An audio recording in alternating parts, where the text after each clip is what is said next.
Another set of 10 questions for your product domain for your PMI-ACP exam preparation. In this series, I have already covered 100 questions. So I'm starting with question number 101. During an agile project, you as a product owner are facing with stakeholders to discuss high-level requirement for a new feature set. Okay, the stakeholders express concerns that the requirements feels too large and complex, making it difficult for them to visualize the work and dependency. They request a structural breakdown that allows them to see how functionality will deliver in increments and prioritized accordingly. Okay, so what I'm sensing from this question is the question is trying to see how possibly you can work with a stakeholder to make the large complex requirement digestible, at the same time facilitate the conversation which can help them in understanding how these requirement will come out incrementally. So we need to look into a tool which help us in facilitating this particular objective. Let's see. Option A.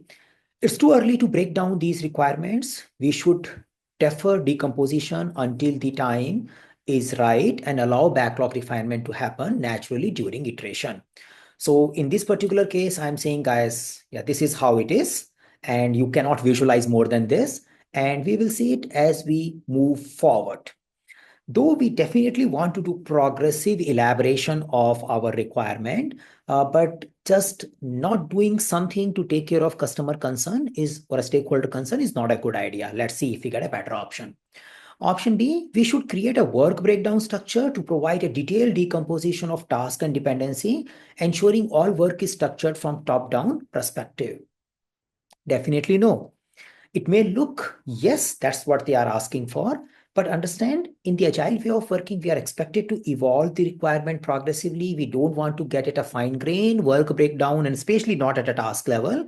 And the top-down breakdown is not something which is useful because requirements are emerging.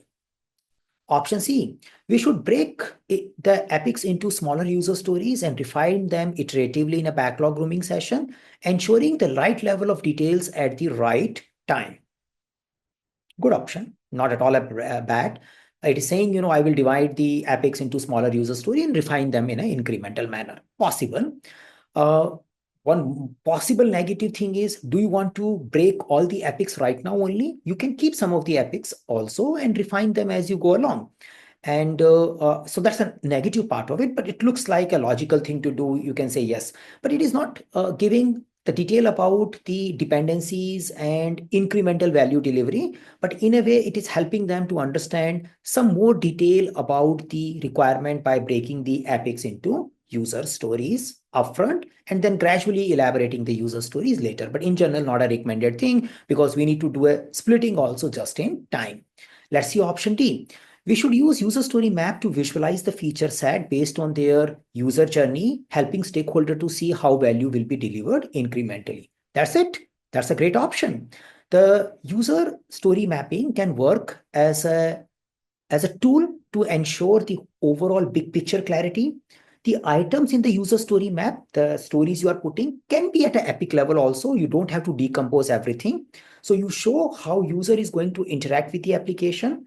You add your stories, features, or epics at the each stage of the journey, and you also prioritize it those each column, and it helps us in visualizing the overall flow and creating the understanding of incremental value delivery. So looking at that, option D looks good.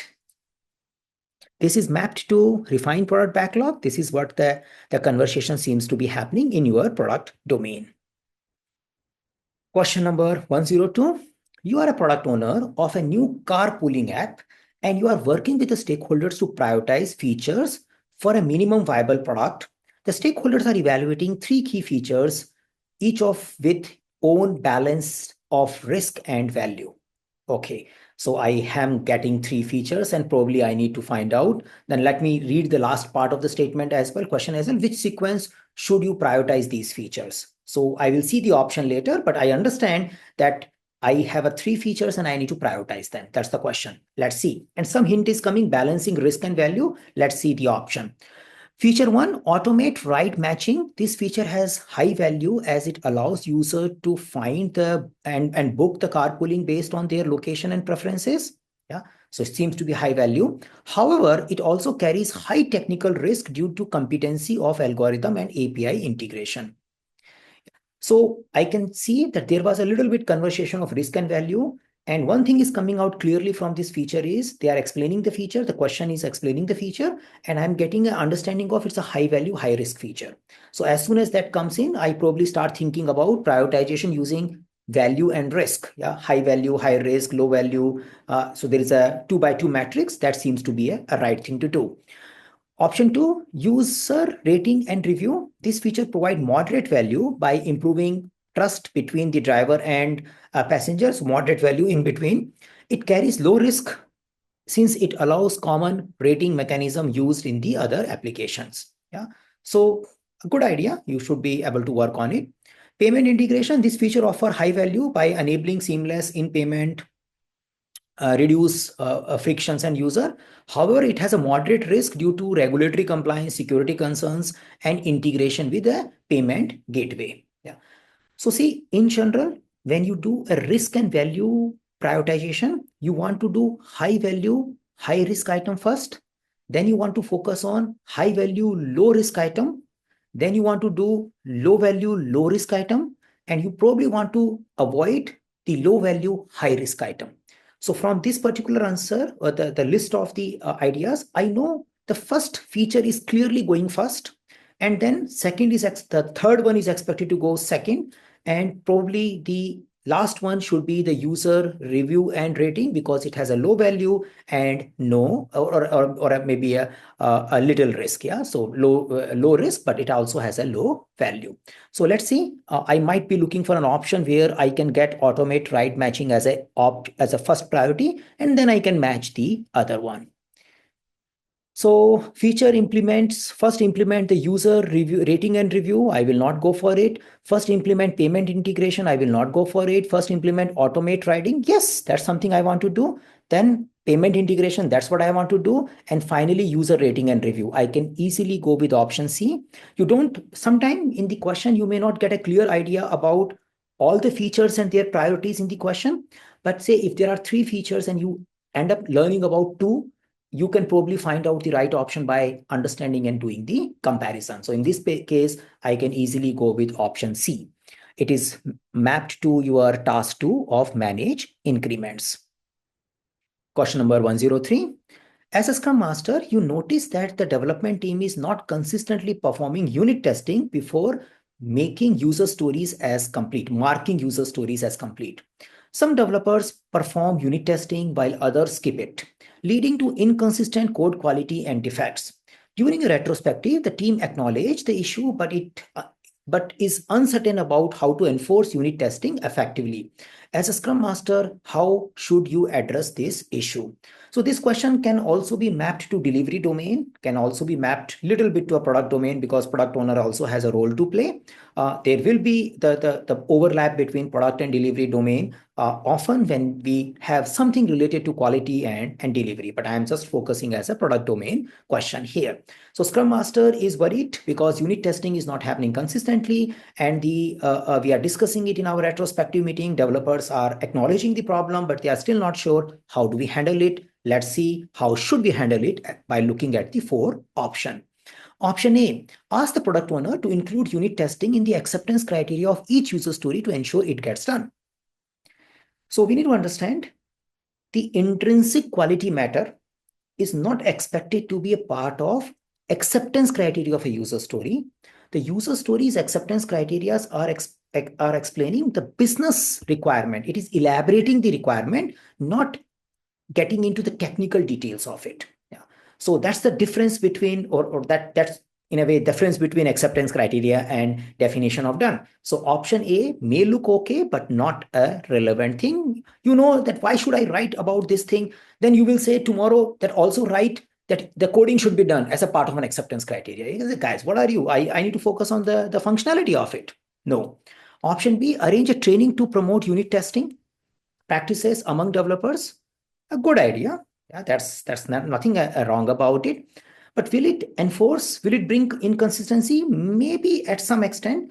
But we are looking for something like a working agreement, team charter, or definition of done, which is something make team follow. Yeah, that's the idea, and they own it themselves rather than I enforce it. That kind of option we are looking for. So training could be a first step, but I'm looking for more concrete step. Option C, as a Scrum Master, personally ensure that no developer mark a story as complete until unit testing is performed. So, it is going against the idea of autonomy of the team. In your leadership domain, you understand that in order to motivate people, you need to focus on autonomy, mastery, purpose. You need to engage your team. That point is connected. So don't go for where Scrum Master is enforcing something. So option C is out. Option D, ensure the team discuss and formally adds unit testing as a part of definition of done to maintain consistency. Great. Um, Other than that, if you have agreeing as a part of a team charter, also a good idea. If they agree as per their coding guidelines, also a good idea. Definition of done is definitely a good place to make sure that all intrinsic quality things are mentioned so that we don't miss them when we are finishing the user story. So it definitely adds to the consistency, and we can map it to manage value delivery. So option D is the great one in case of question number 103. Question number 104. As a product owner, you are working with three key stakeholders on a new digital product. Okay, so we have some stakeholder. We have a Sophia, chief financial officer, control, budget approval, but is not involved in daily product decisions. Now, I want to read the last line first before I read about the next next stakeholder. How should you manage these stakeholders effectively? That's the last line. Then I come back. So I understand that there are three stakeholders given, and probably the question is asking how do I take care of them. So probably I try to analyze this first option again. So seems to be the control, budget approval, high power, but not involved in daily product decision, low interest. Yeah, so I understand the Sophia is high power, low interest. David, marketing lead, actively tracks product updates and want frequent discussion on customer impact. So in a way, I know it's a high interest guy. That's very clear here. How much powerful he is not very clear. Looks like that he needs a frequent discussion on customer update, wants a frequent discussion on customer update. There could be high power, but question is not showing me clearly, but high interest is clear. That is very, very clear. Alex, engineering manager, ensure technical feasibility, but prefers focusing on execution rather than strategy. So Alex is definitely low power. That much is clearly coming because he's less interested in the strategy. Yeah, more execution oriented guy. But yeah, again, no very question is coming. Seems to be interested. Yeah, seems to be interested, but the power is not coming very, very clearly. So out of this, I can say Sophia is very clear. Yeah. So we need to look for the option where we provide summary level details to Sophia and don't disturb her very often. That's the important thing we are looking for. And for David, we need to make sure we engage with him more with a more detailed report. That's we are clear. Alex, I'm not sure. Yeah, I'm not sure because his interest is not very clearly coming out. He's focusing on let me do my work. Yeah, that seems to be coming out very clearly. Let's see option. Option A, give Sophia periodic high-level updates. Looks great. Yeah, involve David in regular discussion and consult Alex when option A looks good because it is starting with something which is very clear to it that Sophia should get a high-level updates only, not too much because she is a high power, low interest stakeholder. Option B, engage all three equally in discussion to ensure transparency and alignment about financial, marketing, and technical aspects. Definitely no. We need to work with stakeholders appropriately. We need to engage and manage their expectation appropriately. So we cannot give everyone same treatment out. Option C, provide Sophia with the detailed product progress reports. Definitely not. She is not involved in day-to-day work. Loop David in only when major changes impact marketing? Definitely not. Yeah. Alex actively involved in future planning? Maybe, may not, but C is first two options are wrong. Option D, hold frequent meeting with Sophia to align on the budget. Frequent meeting, she may not be interested. Give David a summary of the key decisions. Yeah. And let Alex focus on execution without involving in product strategy. So frequent meeting is not good idea for Sophia, and involving Alex on only execution is also not very clearly coming out from the question. So sometimes when you have these power interest kind of question, when you're trying to identify how to deal with a particular type of stakeholder, particular stakeholder, you may not get a crystal clear information about all, but if you get about one or two, you can navigate the answer accordingly. So based on Sophia's clarity and some amount of David information, I can go with option A in this particular question. It is mapped to manage value delivery of our product domain. Question number 105. You are a Scrum Master facilitating a backlog refinement session to plan for an upcoming release happening in 3 months. The team consists of 9 members with 4 are experienced in technology being used while 5 are new and still getting familiar with the work. The team is struggling with estimating user story due to difference in experience and experience level. Some developers prefer using time-based estimate, 1 day, 2 day, like kind of things, while others advocate for relative estimation using story points. The inconsistency in approach is making difficult to forecast work for the release. How should you guide the team to choose an estimation approach that account for experience difference and changing complexities? So see, overall context is, in a way, I made the question pretty clear so that the scope of confusion is less. But sometimes when you really face PMI-ACP question, they may not have that all clarity. They are vaguely written as well, but we need to make our judgment based on the options available. But in this question, first information is coming that you are doing backlog refinement meeting. The second information is coming that you are focusing on 3 months, upcoming 3 months. So you are focusing on long-term forecasting. You are not focusing on sprint planning. So clearly, there are many advantages associated with relative sizing, and it also takes care of the difference in experience. So in general, I should look for an option which supports relative sizing. Let's see. Option A, encourage the team to adapt relative estimation. So they focus on complexity, risk, and effort rather than fixed time-based estimates. Looks great idea here. Option B, encourage the team to stick with time-based estimation as it provides a concrete sense of how long tasks will take, particularly for members who prefer precise estimates. So say, even if you're planning a release, but we should not be doing waterfall planning for that release. Even in a release, we do expect things will evolve over a period of time. We do want to do progressive elaboration. We do want to do rolling wave planning for these 3 months duration also. Yeah. So I don't have to get into a detailed work breakdown structure, creating task out of it and focusing on execution. That's not a good idea. So option A still holds good. Option C, encourage experienced and new team members to estimate separately first and then compare result to align their estimation before finalizing estimation. So we play a planning poker where everyone think isolatedly first and then they discuss. In general, from a mindset perspective, I don't want to create subgroups in my agile team. Yeah, that's an important mindset. I want to make sure that we have a team as a one cohesive team.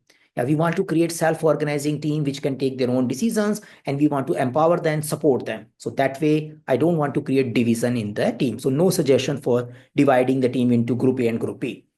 Option D, encourage the experienced team member to lead the estimation discussion while new members observe and learn over a time. So you don't suggest in a way that let these experienced people do it. You guys can observe and later on you will do it.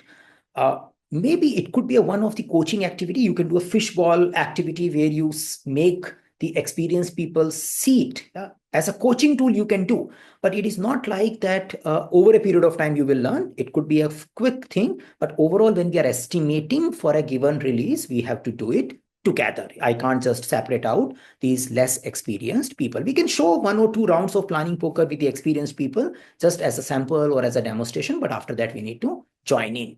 So overall, I focus on doing relative estimation. That's a good idea. And that's why I focus on option A as a good choice for question number 105.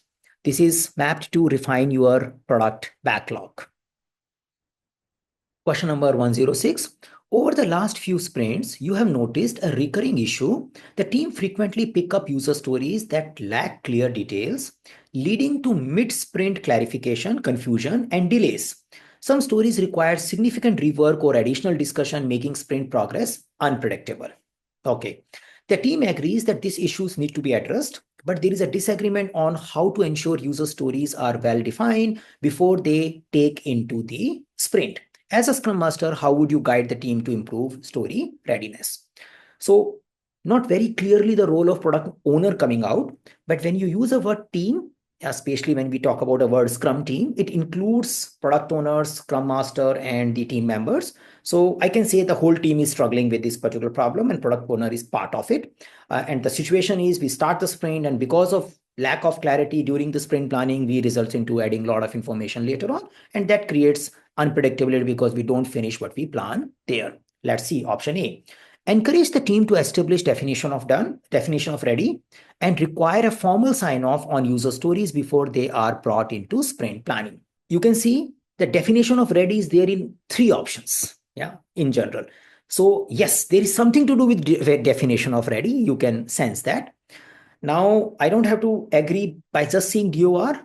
Yes, the question is asking for DOR. The second part of the option A is little off. It is not supporting individual and interaction. It is focusing on process and tools, process of sign off and all. So we should not be focusing on sign off on the user stories. You know, the user story is not a contract. It is not something which is baseline. It's a negotiable instrument. You can keep referring and refining it throughout your sprint. So you can definitely have some detail, but you cannot use a word like a sign off before the sprint planning. So has a negative word. So let's move to option B. Use definition of ready as a guideline to ensure backlog refinement happens effectively, making sprints more predictable. So option A is saying make a DOD as a tool for ensuring sign off on the user stories. DOR. So DOR as a tool for ensuring the sign off on the user story. The option B is saying make a DOR, definition of ready, as a guideline to do a backlog refinement so that you can ensure that sprints are more predictable. Looks good. Option C, apply the definition of ready strictly. Going back to near to option A, if user story does not meet agreed criteria, it should be not included in the sprint backlog. So idea of A and C is A saying that you need a sign off before we take the story in a sprint. The C is saying if something is not meeting definition of ready, we will not take in a sprint. Now, some of you may think it is the right thing to do.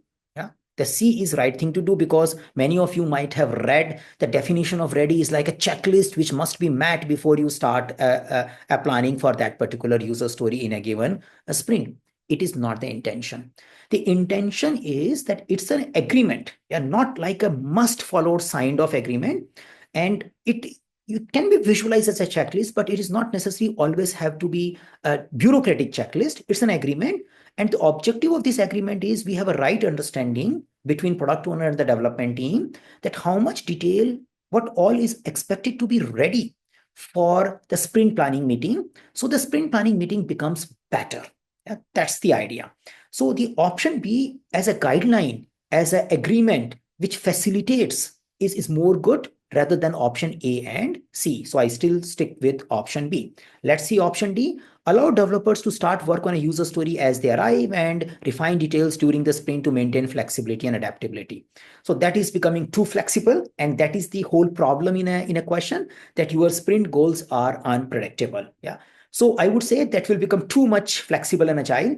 Some team may decide to do that, but that's the question which is putting it as a problem. So overall, I recommend choosing the option B. You use it as a agreement, as a guideline to help you in doing backlog refinement so that your sprint becomes more and more predictable. So this is mapped to refine product backlog. Question number 107. As a Scrum Master, you are coaching the product owner who is struggling to ensure that each sprint delivers meaningful business value.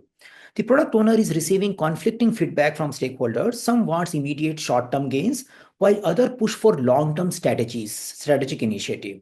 Additionally, many stakeholders do not fully understand the overall product vision and priorities, making it difficult to manage expectation and backlog refinement. What would you recommend to the product owner to ensure alignment and maximizing business value? So this is more like a Scrum Master coaching the product owner with his or her skills in understanding Scrum and product management. That's something is coming out.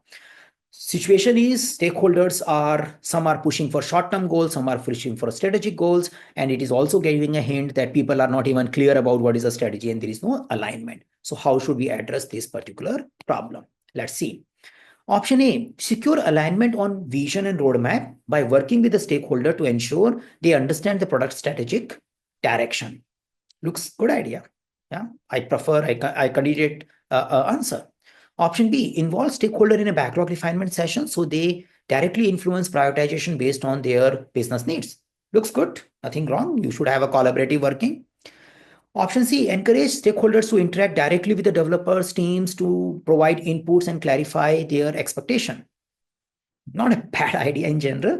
Yeah, but I should be facilitating as a product owner this conversation, but there is no barrier between a stakeholder and the developers. They can definitely discuss and probably have a better thing, but that seems to be not a problem.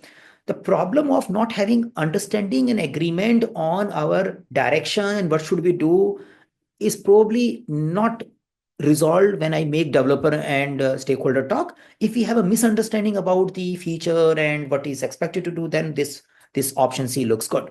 Option D, take a clear sign off on requirement from stakeholders before adding to a backlog to avoid a change later.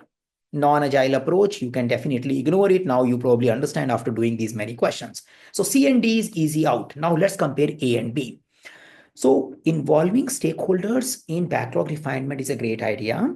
But if I go back to the question is focusing on lack of agreement on vision, strategy, and what is coming in a short term and what is coming in a long term. So first I need to have a agreement on a roadmap and the vision so that the stakeholders really agree to high level milestone, and then we can probably ensure that we are following the backlog refinement to implement that strategy. So in order to find out the right advice for a product owner, I will go with option A, where I will say that let's have an agreement on the vision and the roadmap first with your stakeholder. Probably you have never communicated that. And in light of that, then follow the option B. Yeah? First you have option A, and then you probably have a continuous engagement with the stakeholder as a part of a backlog refinement process. So I need to create shared understanding about where we are heading and why we are heading towards that. And then the rest of the details will emerge over a period of time. Option A for this particular question. We can map it to manage increments. Yeah. Question number 108. You are leading the development of a mobile banking app that needs to be highly responsive to user needs and required and quickly adapt to the market demands. Okay, mobile banking. Yeah. At the same time, the central bank has a strict compliance requirement that must be met. Failure to comply could result into heavy fine and regulatory penalties. Okay, so I need to be responsive, but there is a central bank. I need to care about that. Okay, typical situation. You are challenged to balance the agile flexibility for rapid user-driven improvements while ensuring that compliance-related tasks follow a structured, predictive approach to meet regulatory standards. How should you structure the hybrid agile predictive approach to ensure both adaptability and compliance? So how do you work in this particular situation? We know that it's a hybrid kind of situation which is emerging, and we need to look for an option which gives some kind of balancing act and help us in following hybrid kind of approach. Yeah, that's something we are looking for, because PMI-ACP is usually like the pragmatic way of doing agile, context sensitive doing agile, not too much on, you must follow Scrum. Yeah, that's the idea. Let's see. Option A. Define a governance framework that integrates agile development with compliance checkpoints, ensure regulatory tasks are reviewed without slowing down innovation. Yeah. Nothing wrong in option A. Looks all great. Yeah. Let's see option B. Maintain separate workflow. Let agile team focus on user-driven features while a dedicated compliance team handle all regulatory requirement in a predictive manner. It's a possible thing, but we don't have sufficient input in the question talking about it. Because when you separate the team, there is a possibility of misalignment, checkpoint missing.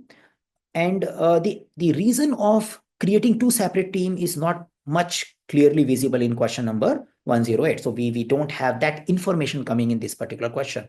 If it tells the team is very big and the regulatory work requires specialized type of people and they have a different kind of needs and other things, yeah, if you have some specific detail, then and especially the number should be high, then probably I think of splitting them.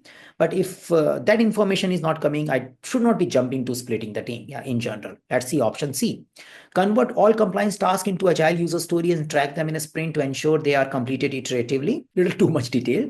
Yeah, it is going beyond the approach. It is directly going into execution. I might do that, but it may not be feasible to convert the compliance requirement into user stories. Yeah, because they may not be focusing on a user or customer centric requirement. There could be a compliance centric requirement. Compliance centric requirement may be documented as a big document rather than a user story. But yes, we should find a way to do them incrementally as much as possible, but not necessarily it will fit into story and a sprint word. Let's see.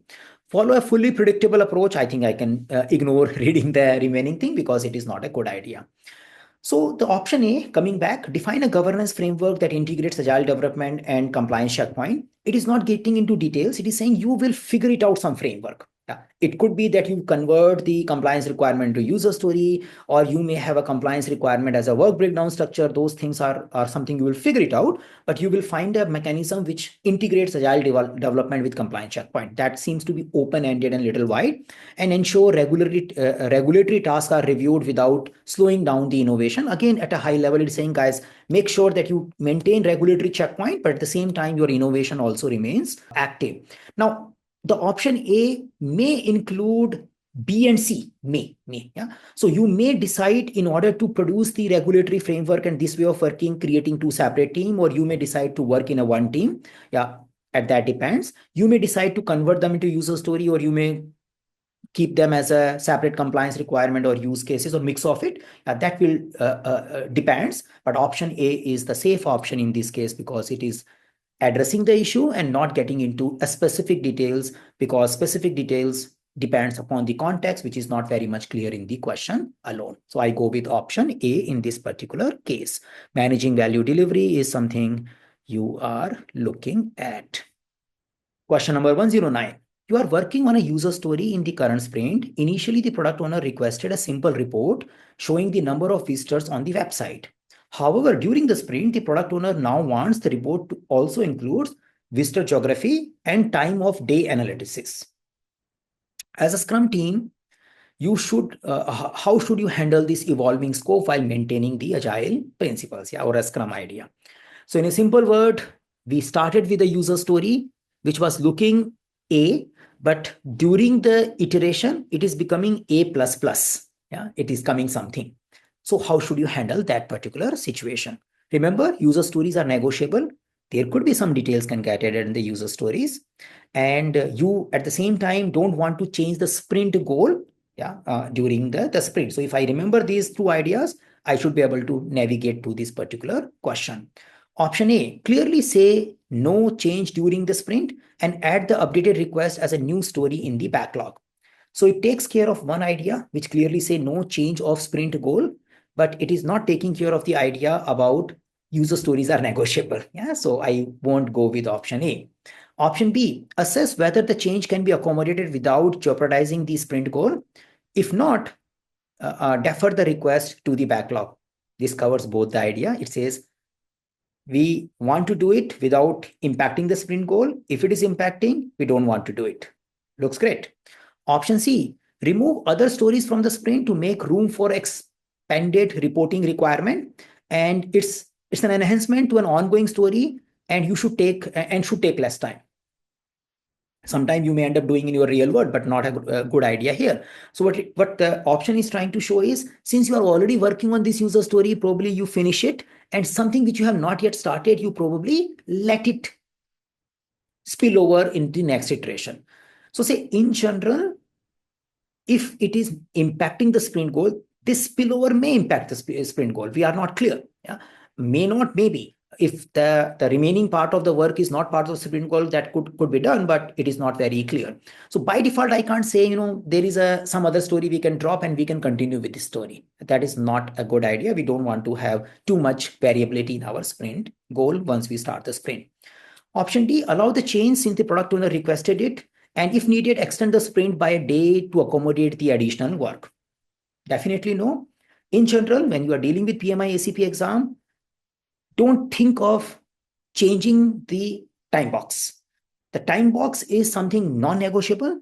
As the time finishes, sprint finishes. You don't have to look for, let's take one more day, let's say 2 more days. I know in many organizations, I do see a pattern where the sprints keeps moving, and sometimes two sprints becomes parallel. We have not finished the previous sprint, but we are starting the new sprint. We will finish this sprint soon. Yeah, that happens in some of the organization, but not for the exam and maybe not for your interviews as well.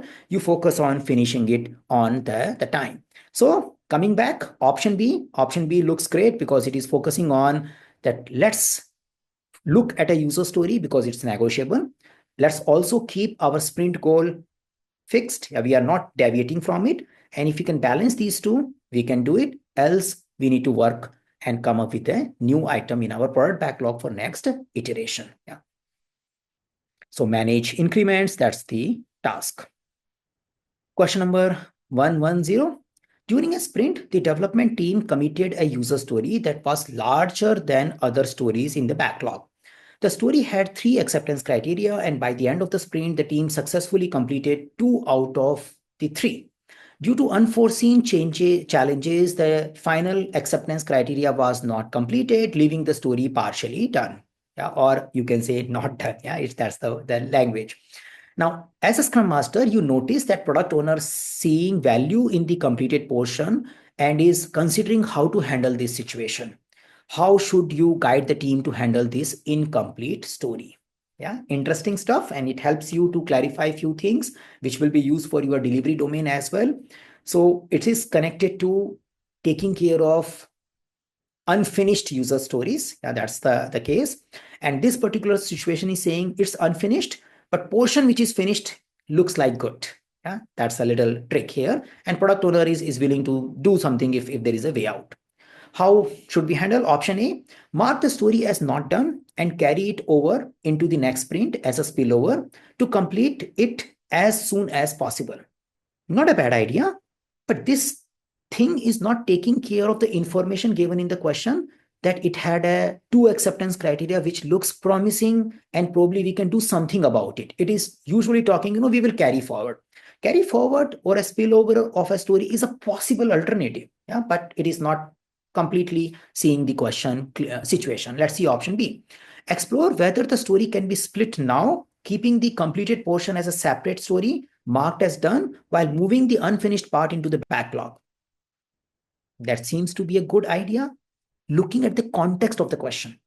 Now, keep in mind, the stories can be splitted at a later stage as well because stories are negotiable.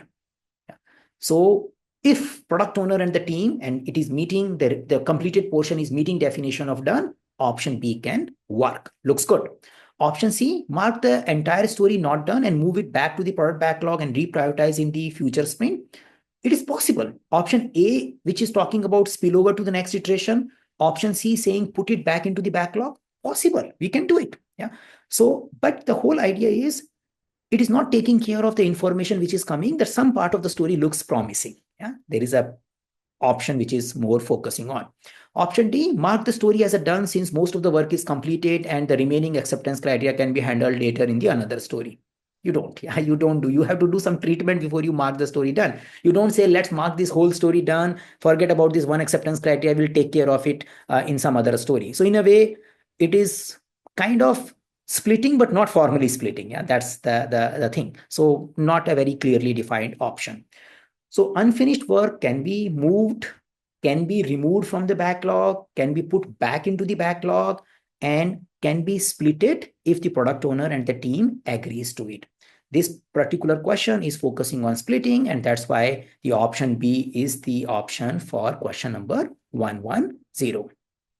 It's mapped to managing the increments. So these were 10 questions related to your product domain. If you are preparing for PMI-ACP, you may want to check our previous 100 questions. They all are as per the latest exam content outline. If you are looking for more assistance, you may want to join my online live virtual classes where I teach you the whole PMI-ACP exam content outline by following the PMI prescribed material.